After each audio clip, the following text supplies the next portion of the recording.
Igualatorio Cantabria, más cerca que nunca. Esentia, nueva póliza de atención esencial, desde 22 euros sin copagos. 942-229-600.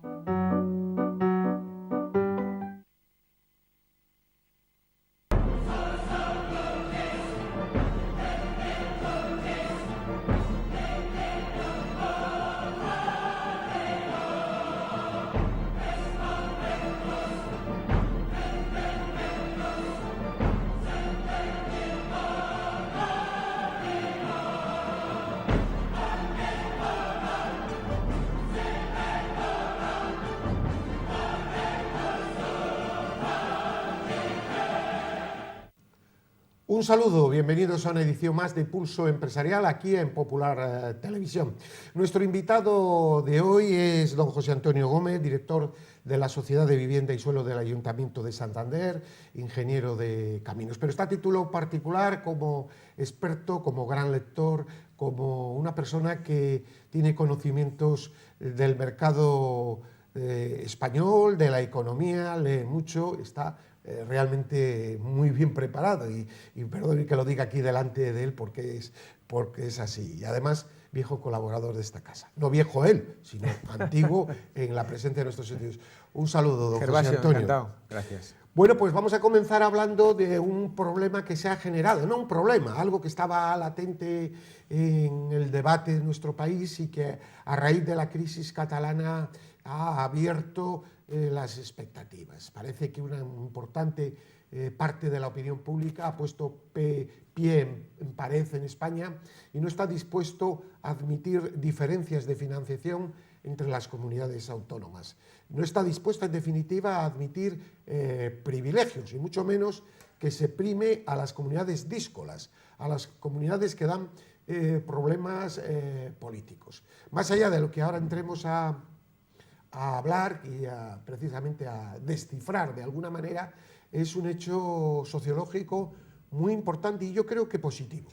Sí, la verdad es que Gervasio, el refranero español, que es muy sabio, tiene una frase que dice que el que no llora no mama, ¿no? Y lo estamos viendo actualmente y se está viendo cíclicamente cada vez que se renegocian las financiaciones autonómicas. Yo creo que los españoles de a pie todavía no conocemos, porque nadie se ha molestado, nuestros políticos nunca se han molestado en explicárnoslo nítidamente, cómo se reparte la tarta desde principios de los años 80, cuando todo el modelo de financiación autonómica se puso en marcha. Es un gran desconocido, los españoles de a pie no lo sabemos, cuando leemos a veces la prensa nos llevamos las manos a la cabeza, pero lo cierto es que es una realidad que está ahí, que entre bambalinas se van repartiendo los dineros y algún día nos enteraremos en serio de cómo funciona esa maquinaria. Y si a eso unimos ahora la campaña para las elecciones autonómicas en Cataluña y lo que dicen algunos dirigentes de diferentes partidos, por ejemplo, señor Iceta, una persona que me parece a mí sensata, pero que en la campaña electoral, desde luego, no tiene tal sensatez, me parece a mí, pide, por un lado, condonación de la deuda. Una deuda gastada mucha en TV3, en embajadas catalanas, no en dispensarios médicos, donde hay un problema de sanitario tremendo, o en educación. Y por otro lado, ahora lo que pide, después de la deslealtad, es que el gobierno catalán, crear una especie de hacienda catalana, que recaude. Es verdad que dice que habría representantes del Estado, pues están las cosas como para fiarnos.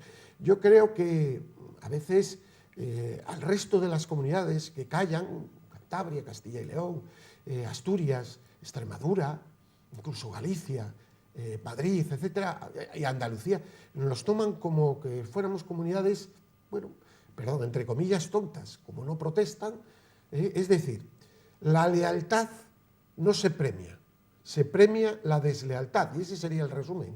Sí, la verdad es que las cifras de deuda de las comunidades, y especialmente la catalana, que hay que recordar que son 75.000 millones de euros, cuando uno habla de miles de millones de euros de esta manera, a mí me recuerda un poco otras magnitudes como físicas, como el tamaño del universo y tal, y nos hablan de años luz y nos dicen que las cosas están tan lejos. Nuestra mente es incapaz de imaginar el tiempo necesario para poder devolver esa deuda.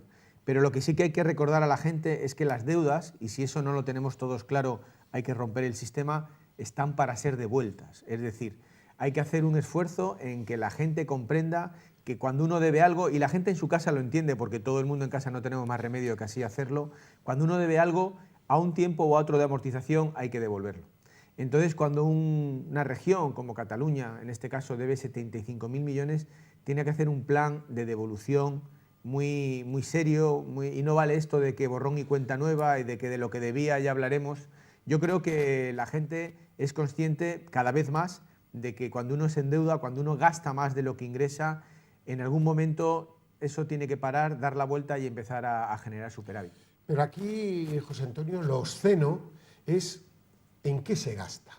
Porque digamos, bueno, Cataluña ha gastado esto, pero lo ha gastado en infraestructuras, que crea mucha riqueza, mucho IVA, mucha recaudación de IVA, en puertos, en aeropuertos, en una sanidad de primera división, en educación, por supuesto, en asistencia social, ¿qué vamos a decir?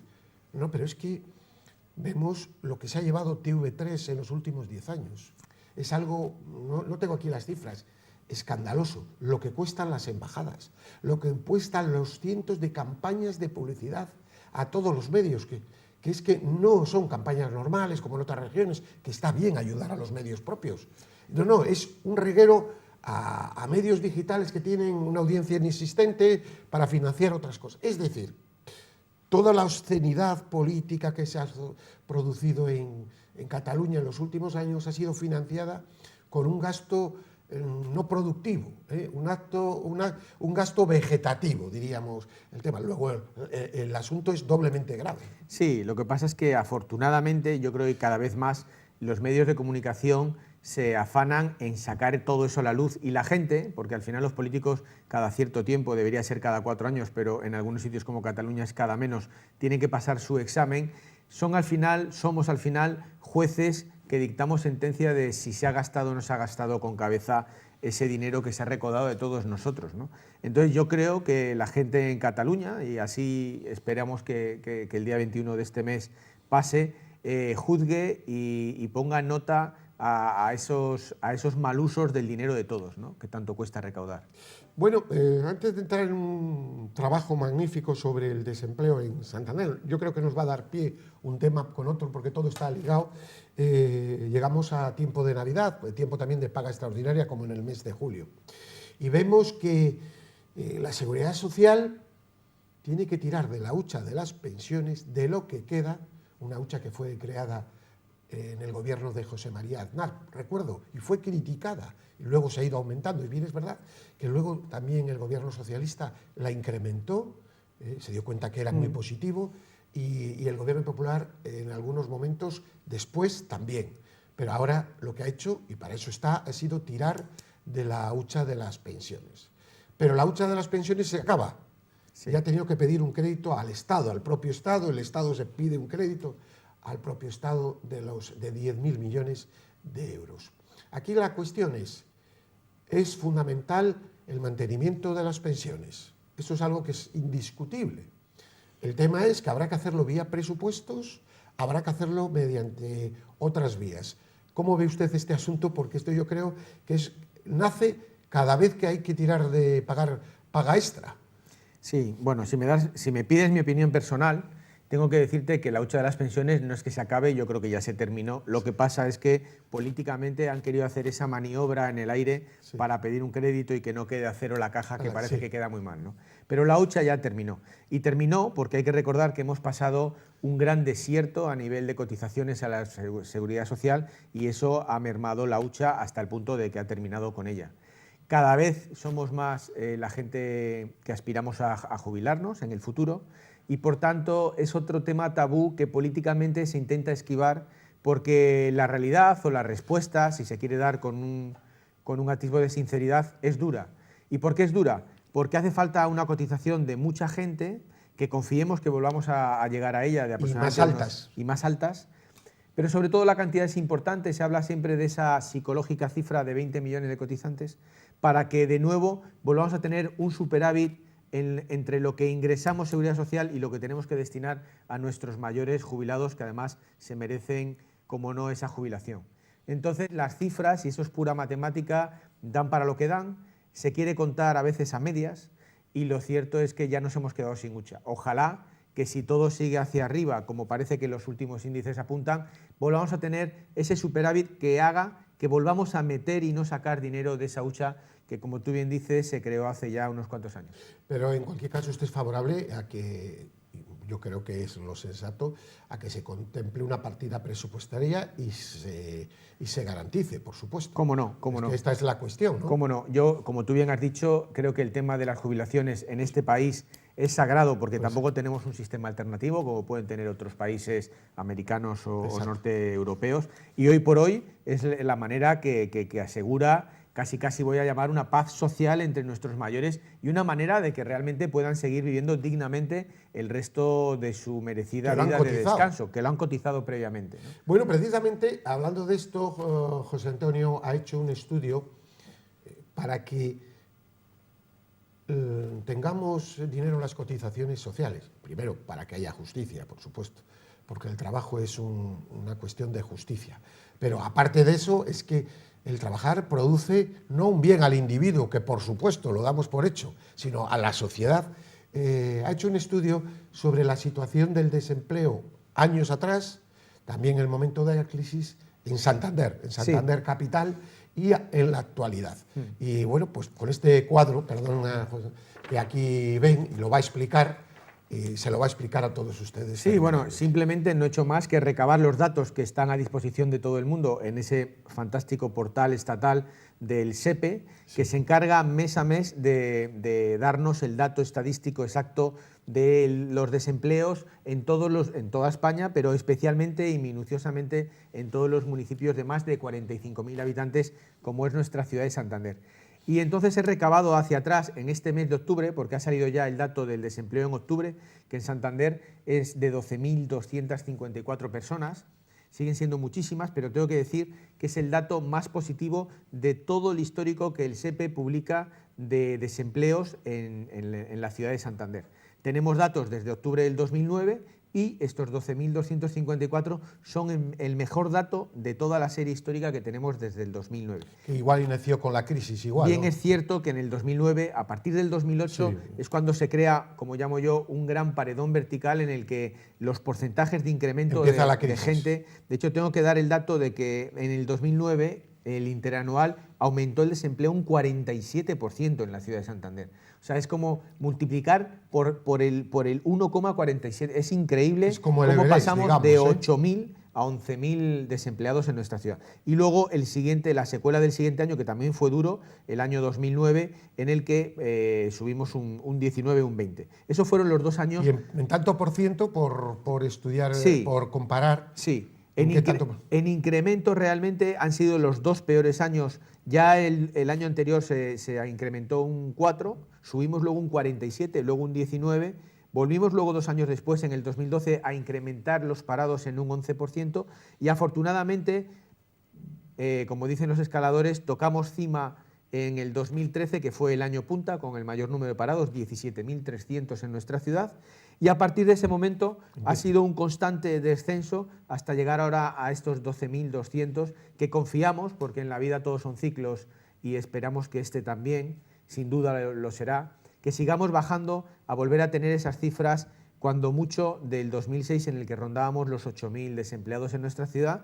Y bueno, lo que he querido es hacer la fotografía de dónde estamos, de por qué hemos llegado ahí. Es una fotografía muy paralela a lo que ha pasado en Cantabria y en lo que ha pasado a nivel Es decir, que es una España, fotografía, claro, de Santander, pero totalmente extrapolable a la comunidad de Cantabria, que está pues en una zona intermedia dentro de España. Más bien la zona más cálida, mejor. Tampoco es para que nos pongamos, somos los mejores del mundo mundial, pero no somos ni mucho menos los peores, ni tampoco para que nos rasguemos las vestiduras en comparación con otras comunidades cercanas, como Asturias, que está en todos los rankings infinitamente peor. Sí, y eso que Asturias se maquilla mucho a veces con las prejubilaciones y tal. Bueno, la minería es otro tema tabú. Aquí tenemos para otro programa. Sí, la verdad es que este gráfico, que arranca de 1975, toda la historia democrática de nuestro país, y vemos cómo es increíble entre el 75, con la muerte del dictador, hasta el 86, el incremento de los desempleados fue tremendo, y luego ya a partir del 85 bueno, hubo una pequeña recuperación que volvió a incrementarse. La punta la tuvimos en el año 94, esa famosa crisis entre el 93 y 94, los que terminamos la carrera apenas la sufrimos en esos años, pero todo el mundo nos habla de que hubo un periodo entre el 91 y el 94 muy duro para España. Luego vino toda la bonanza económica que duró, como sabemos, hasta el 2007, donde revienta, ¿no? Hablan de la burbuja inmobiliaria, pero yo creo que fueron varias las burbujas que revientan a nivel mundial, además, ¿no? Y a partir del 2007, pues que hemos vuelto a tener esa enorme crisis, sobre todo por su longitud, porque así como la del 91-94 fue una crisis corta en el tiempo, de 3 años, hizo daño, pero fue corta en el tiempo. Esta en la que hasta el 2013 hemos pasado 7 años de crisis ha sido muy dura. Ha sido muy dura, ha dejado en el camino a mucha gente y ahora, a partir del 2013, parece, todos los índices así lo indican, que estamos volviendo a esa recuperación que ojalá dure en el tiempo. Titulaba un digital que tiene muchos temas económicos, no es que sea muy conocido, pero yo les recomiendo, se llama Hispanidad. Hoy titulaba así, y la verdad es que tiene razón, yo creo que hay que analizar, ¿no? Estamos saliendo de la crisis. Titulaba, España sale de la crisis, pero los españoles no. ¿Por qué? Los salarios hasta septiembre no solo no han crecido en media, sino han decrecido muy poco, unas décimas, 0,2. ¿Esto qué significa? Vamos a explicarlo esto económicamente. Sí, la verdad es que ese es un tema de la salida de la crisis que va a quedar ahí, va a hacer mella, porque estamos, como yo llamo, en un periodo que nació con el low cost, que inicialmente era solo para las compañías de vuelos y demás, pero ahora nos hemos sumergido en un ambiente low cost generalizado, ¿no? Parece que todos incluso las carreras universitarias, los puestos de trabajo de todo el mundo, al final se ha degradado por esa gran competencia, por ese gran ansia que todo el mundo tiene, lógicamente, en volver a recuperar el puesto de trabajo perdido, y eso ha hecho que determinados sectores empresariales se hayan aprovechado de la circunstancia y haya contratado a gente realmente a salarios que deberían estar absolutamente olvidados o alejados de nuestra sociedad. Se puede entender, y se entendía que en los primeros años de la crisis o los primeros meses tendría que haber unos ajustes, sería por justicia, no por justicia, por supervivencia, mejor dicho, pero ahora esto lo que dice se está aprovechando, es decir, España lo que tiene es que intentar exportar, vender, producir bienes de calidad a precios justos. Había habido momentos que al haber mucha demanda externa en toda Europa, España ha ajustado muy bien y ha competido fenomenalmente. Pero esto está generando que el consumo no acabe de despegar, porque al no tener las familias más dinero en su bolsillo, el consumo interno sube, porque por ejemplo ahora vemos que la campaña de Navidad habla que va a subir cifras muy superiores a años anteriores, pero más por la alegría, por el endeudamiento, que tampoco es bueno eso, que porque tenga una capacidad real de endeudarse y de gastar más. Sí, y además hay que recordar otra cosa. El freno al déficit que desde Europa se nos ha impuesto, lógicamente, ha hecho que la inversión en investigación, en la cual antes de la crisis éramos punteros a nivel, yo no voy a decir europeo, casi mundial, se ha dejado de invertir mucho en investigación y eso a medio y largo plazo también pasará factura, con lo cual yo creo que tendríamos que hacer una reflexión en toda la inversión pública, estatal, que llegue otra vez a los cauces necesarios para esa investigación. España ha sido siempre un país puntero en este campo y yo creo que tenemos que apostar por seguir siéndolo.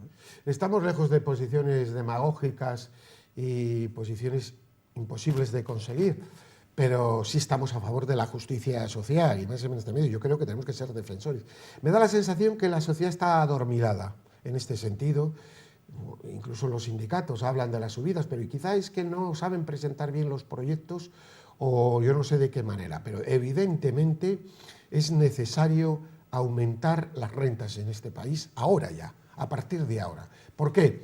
Porque si no, el techo de exportación se ha tocado, no vamos a encontrar muchos mercados más y se puede parar la economía si la demanda interna no tira, es decir, si el consumo de los españoles. Y a mí esto me produce la situación de que muchas familias trabajando no llegan a fin de mes y van a las Cáritas. Y me preocupa que casi nadie levante la voz a este asunto y que estemos como amortizados. Diciendo por otro lado que las cosas han mejorado, porque yo soy de los que lo digo, y que se han dado pasos muy positivos, pero lo mismo que se dice eso, hay que decir lo otro. Sí, habrá que hacer un esfuerzo, habrá que sentarse con los dirigentes empresariales y habrá que pedirles un esfuerzo quizás en esa reducción, en esa pequeña merma de los beneficios esperados a 2018-2019 que redunden en que las nóminas, en los salarios medios aumenten. Estamos en un periodo en el que los salarios medios se han congelado muchos años, incluso han descendido, han retrocedido hacia atrás, y creo que es algo que va en contra ya no solo de la sociedad en general, de esta gente que tú puedes decir que no llega a fin de mes, y es cierto, sino que va en merma de los propios empresarios que a futuro tienen que pensar que para sacar su producto a la calle y que ese producto tenga una demanda, tienen que tener ese dinero en el bolsillo. Vamos a ver los datos de la Navidad. Dicen las grandes superficies, escuchaba el otro día a un experto del Corte Inglés en concreto, que son muy optimistas, que va a haber una subida de las ventas muy importante, muy superior a la del año pasado. Eso indica, por un lado, que hay más optimismo, eso está claro, pero yo lo que no sé es si va a ser a costa de endeudamiento, que me da la impresión que sí, porque se había producido un desapalancamiento de las familias españolas, pero ahora está empezando otra vez a subir el gasto. No digo que cierto apalancamiento no sea bueno, pero vamos a ver si el gasto realmente aumenta, don José Antonio. Seguro que será una mezcla de las dos cosas, de que la gente vuelve a tener trabajo, mucha gente que lo perdió. Será también que los bancos han levantado el pie del pedal del freno en cuanto a prestar ese dinero, lo cual es buena señal, porque los bancos en eso sí que tienen a veces olfato, y cuando ven que las curvas de crecimiento apuntan al alza,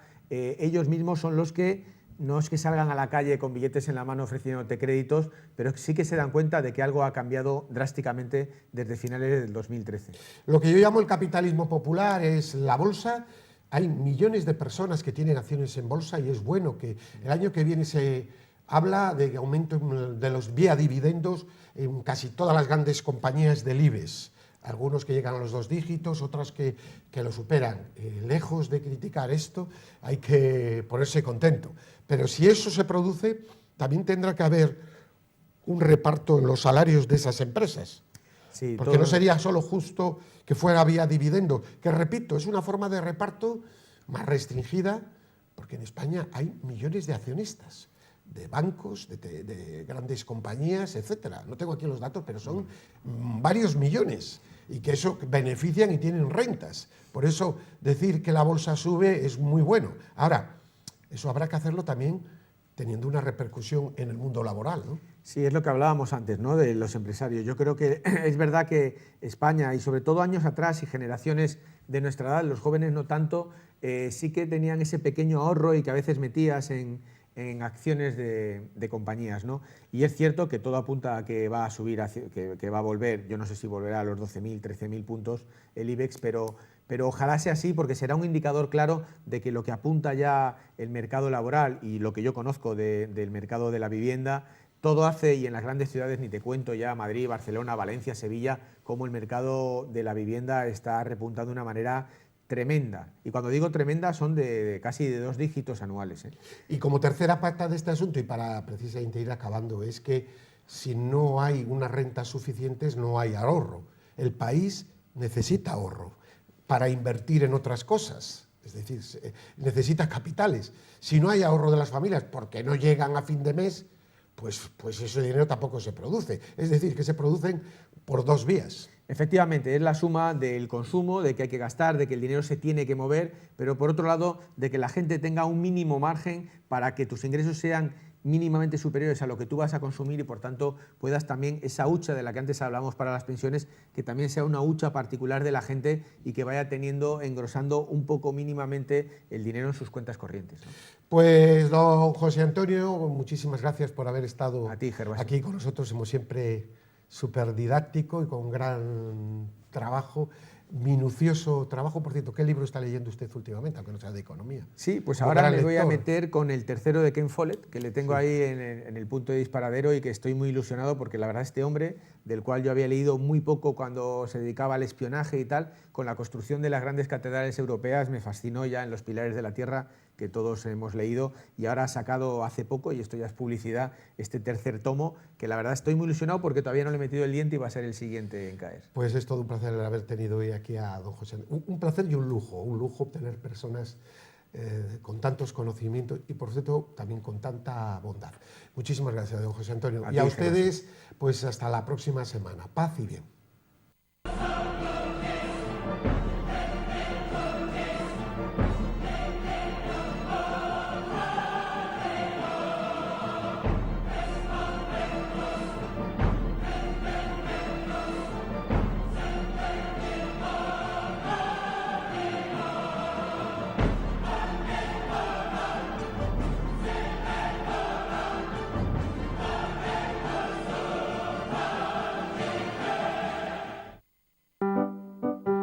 Igualatorio Cantabria, más cerca que nunca. Esentia, nueva póliza de atención esencial, desde 22 euros sin copagos. 942 229 600.